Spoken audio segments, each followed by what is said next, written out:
What's good, family? Smash the like button, subscribe, and obviously lick off the bell there. Anyway, listen. As you might have seen by the title, your man the YB got into a smoky. I ended up seckling Dan Rafael. Now, for you man who don't know, Dan Rafael is more or less he's the head media commentator Donny over at ESPN. No doubt. Yeah, and what's quite ironic about Dan Rafael is one of the big wigs at ESPN, in as much as he's been commentating on sport. He's been that big bulbous dude who's been commentating on sport for the last 20, 30 years. Now the reason I bring it up again is to say that Dan Rafael is not only just been a commentator. If you actually follow Dan Rafael's career, or you have done, Dan Rafael has been known as that dude who's been really quite kind of controversial.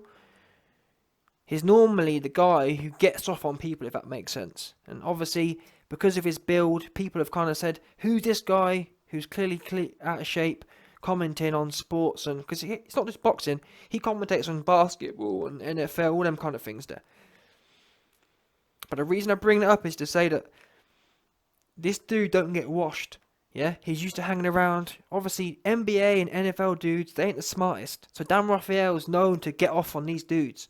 Yeah, obviously he thought, oh look, there's another NBA, NFL, boxing looking ass. I'll have a piece of that. Oops. He ran into a 200 IQ brick wall. And guess what? It's fair to say, we ain't heard from Dan since. He missing. Where's Dan? Pray for Dan. Yeah? That's what we need to be doing right now. Dan missing. Everyone, right now, pause the video and let's say a prayer for Dan. Because he down bad. He washed. He's never been washed. Listen, like I said, Dan Rafael, yeah, he's used to pulling up on these NBA, NFL types, these boxing types, who ain't got a whole bunch of IQ, and he's used to getting off on them. But trust me, he saw the YB's DP for, oh look, here's one of them NBA sports goofies. Yeah? That's what he thought. He got washed. That's what did happen. And we ain't heard from Dan since. He missing. Anyway, let's get to it. Now I'll give you man the intro. Check this. So, I'm sitting there, minding my business, watching Tommy Fury going 50-50 with some next bummed on, never heard of before. I can't even lie to you. I'm actually mad at that goofy bum, Anthony Taylor. He wasted my £20. I swear down, he had me gassed, giving it all the talk. Oh, I've been sparring with this guy and that guy, and because I know how vulnerable Tommy Fury is, it doesn't take me much. All it's going to take for someone to beat Tommy Fury, yeah, is belief. I'm not being funny, that dude, the one before Anthony Taylor, a couple months ago, if that dude had had a full camp and full of belief, he would have beat Tommy, or at least got a draw kind of thing. That's all it's going to take. It's not going to take a whole bunch of skill. I'll tell you what it's going to take to beat Tommy Fury. A McDermott. Yeah? When Tyson Fury fought McDermott, that kind of cat, gritty, happy to throw, happy to take one, that kind of guy gets in there with Tommy Fury, it's game over, I'm telling you. But guess what? Anthony Taylor had no balls. He wasn't prepared to take one to give one. So instead, he just stood there and looked like a muppet. I'm telling you, the first Don that gets in there and he's happy to take one to give one, it's game over for Tommy. Because guess what? He's got his dad's chin. Yeah? He's his dad's son. And they're chinless and no power as well. Anyway, so like I said, I was watching Tommy Fury going 50-50 with Anthony Taylor, who wasted my £20. He's lucky as well, it's going to be £40, I swear down. Because of the odds were so good, I thought, you know what? I can get rich off this. Let me put 40 Skrilla down. Luckily, one of the bets got messed up and it gave me a refund, so he's lucky for that. Otherwise, yeah, I'll be coming around for my money. You know what I'm saying? Anyway, like I said, I was sitting there minding my business. Anyway, obviously, I did my reaction video to the fight. And my opinion was, it's not rocket science, Tommy Fury sucked. And that's, people get it twisted. Oh, YB, you're so biased. No, I'm just telling you what it is. If you think that was a good performance, you don't know boxing. It's as simple as that. There's nothing to do with, oh, I don't like him. If Tommy Fury was a phenom, yeah, I might not rub him off for it, but I'm not going to call it bad, if that makes sense. I might not be Tommy Fury's number one cheerleader, but I'd never just blatantly lie. If he was looking like a phenom, I'd just be quiet and probably ignore it or something. You know what I'm saying? I'll never ever blatantly lied. That's for other channels. That's for Tyrone Booth. That's for Tyrone Booth. He stayed doing that. I ain't gonna do that. But anyway, I did my reaction. Start looking on Twitter and tutus. I see Dan Rafael's react. I saw his post, and he basically said, anyone who suffered through that pathetic Tommy Fury Anthony Taylor fight deserves some of their pay-per-view money back. There's bad, and then there's that Drek. So there you go. That's the post from Dan Rafael. Now I saw that, and as you see, I responded to it and said, fair play, Dan, for calling a spade a spade. Thought you would be shilling for ESPN. Hats off to you. Obviously, as I've explained, he works for ESPN. He's one of the big wigs over there. He's been doing it for 20, 30 years. So, in my opinion, my post makes perfect sense. And also, from his point of view, kind of, I was giving him props. I said, fair play. I said, hats off to you. There was nothing in there. But anyway, I'm glad that I've given you, man, the background, because you have to bear in mind where Dan Rafael's coming from. He's coming from a place of power in that sense. He's used to getting off on NFL, NBA, boxing dudes who ain't so sharp. He's normally the guy who has the witty, sharp comeback, if that makes sense. So he sees me and he thinks, you know what? I haven't mugged no NBA goofies. You know what I mean? I haven't mugged off no low IQ NBA dons recently. I think I'll have a go on this guy. That's what he thought. Yeah? Oops. Like I said, he ended up running into a 200 IQ brick wall. Looking silly. Super silly he was looking. Oops. Anyway, check this out. So I said that, and he come back and said, thinking he's smart, look at this smart looking ass. Wanna be smart looking ass. I have no idea what that means. Dude, I have no idea what that means, dude. Goofy. I don't care what no one says. That makes perfect sense, doesn't it?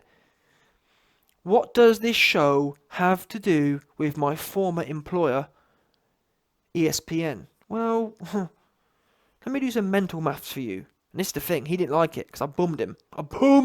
Yeah? Bummed him, 100%. I have no idea what that means. Well, it's pretty obvious. What do we know? In fact, let me just tell you the response, because what we know is, he didn't reply to it. He got bummed. So I said,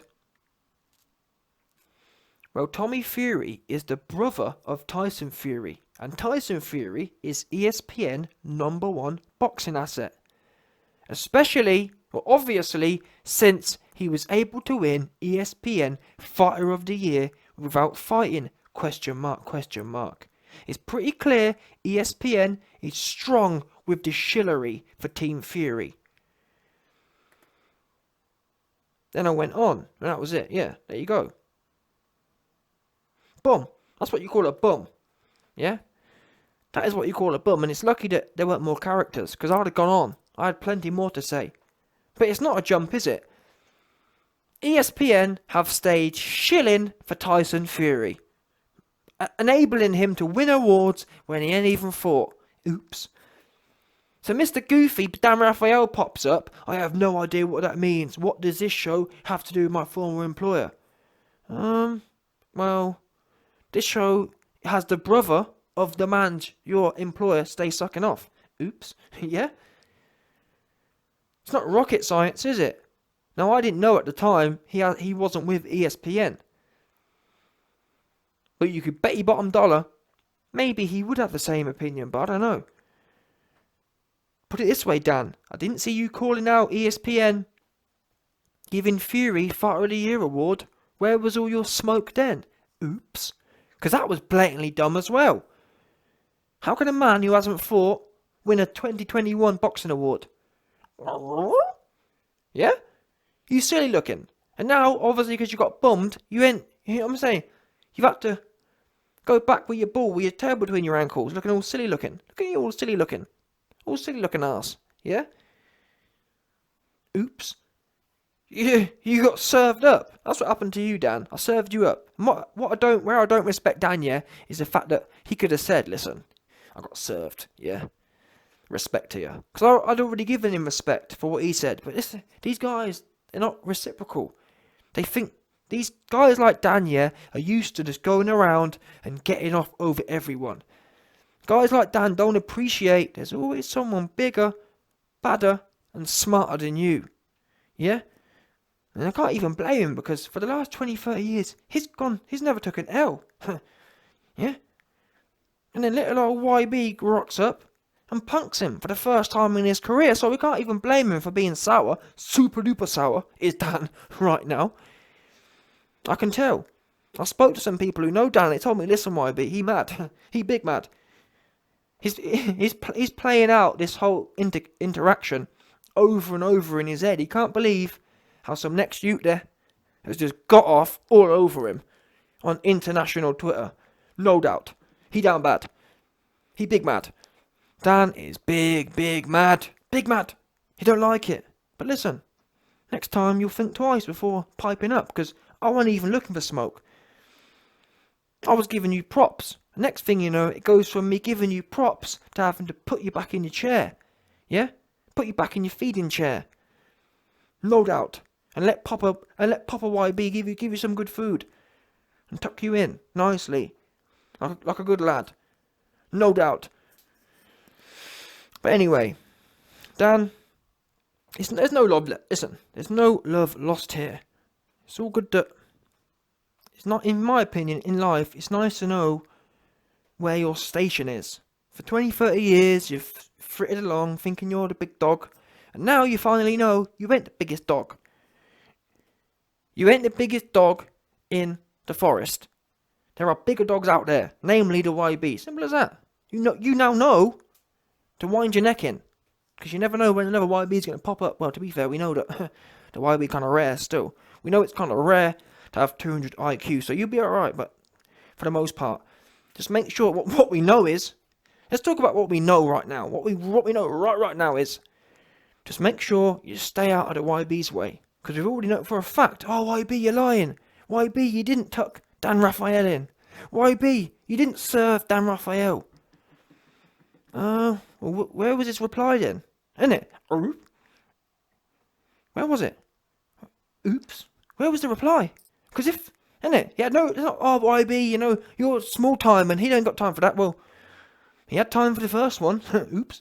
Isn't it? Well, he had time for the first one, but he didn't have time to get served. Oh, okay then.